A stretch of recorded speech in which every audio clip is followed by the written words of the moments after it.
मुझे लग रहा है कि ये बयान जो है वह एक अडानी ग्रुप की तरफ से कांग्रेस को एक संदेश है और कांग्रेस समेत विपक्ष को संदेश है। वो संदेश उन्होंने विपक्ष के ही एक नेता के मुंह से दिलवाया है, क्योंकि बीजेपी के मुंह से दिलवाते तो बीजेपी तो अडानी पर चुप है, वो नहीं बोलेगी। तो कौन ऐसा व्यक्ति है जो अडानी का संदेश कांग्रेस और विपक्ष को दे?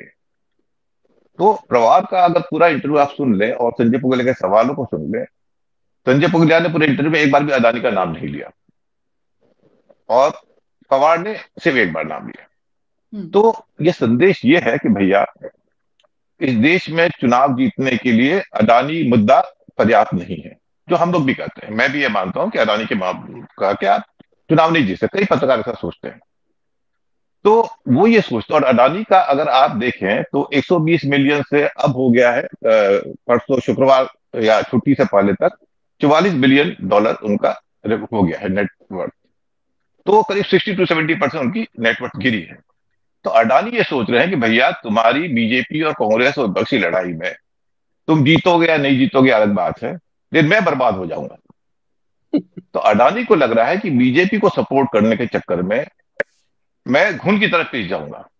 अडानी को इससे मतलब नहीं कि बीजेपी रहे कि नहीं रहे, कांग्रेस भी आए तो कोई दिक्कत नहीं, जब तक कि उनकी नेटवर्थ पैसा बढ़ता रहे। किसी भी बिजनेसमैन को, अंबानी हो पहले कांग्रेस के साथ थे, आज वो बीजेपी के साथ है, तो किसी बनिए को, सॉरी बनिया मैं उस तरह से नहीं कर रहा, बिजनेसमैन को इससे मतलब नहीं कि सरकार कौन रखी, उनका मतलब होता है कि मेरा जो है पैसा बढ़ रहा है कि नहीं बढ़ रहा है।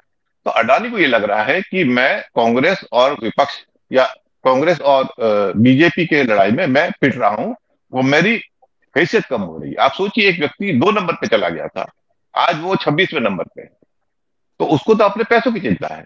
तो एक सटल मैसेज उन्होंने दिलवाने की कोशिश की है कि भैया तुम अपनी लड़ाई लड़ो ना। मेरे ख्याल से एक मैसेज ये भी होगा कि तुमको पैसे चाहिए, मैं पैसे दे दूंगा।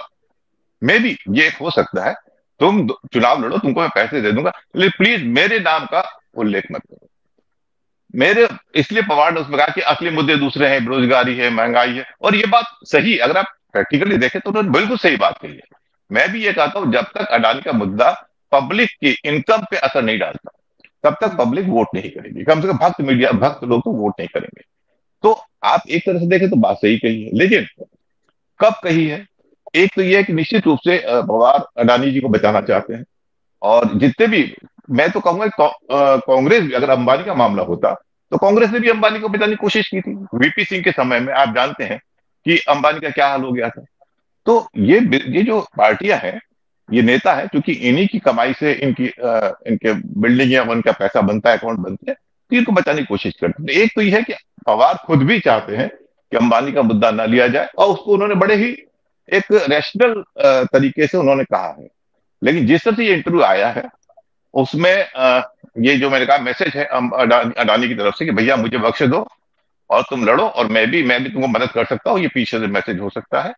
और लेकिन बेहतर होता कि वो नहीं बोलते। कई बार आपका राय किसी दूसरे से अलग होती है, परिवार में कई बार होता है कि आपकी राय दूसरों से अलग है, लेकिन आप बाहर नीरज जी, जाके नहीं नीरज कहते। जी, आप दो हाँ, सेकंड के लिए रोक रही हूँ क्योंकि आपने एक बहुत महत्वपूर्ण पॉइंट बोला है, इसलिए मैं आपसे रुक के सवाल ये पूछना चाह रही थी। आपने कहा कि शरद पवार के जरिए अदानी एक संदेश देना चाह रहे हैं और विपक्ष को।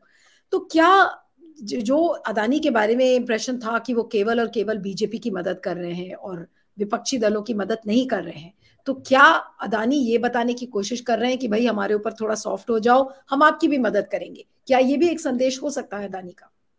मुझे लग रहा है, मतलब मैं नहीं जानता, मुझे लग रहा है कि ये संदेश हो सकता है कि हम्म। हम तो मदद करेंगे, डायरेक्टली तो कोई नहीं कहेगा, लेकिन मुझे बख्श दो, दूसरे मुद्दे लो, तो ये मदद हो सकती है। मैं जो दूसरी बात कर रहा था कि पवार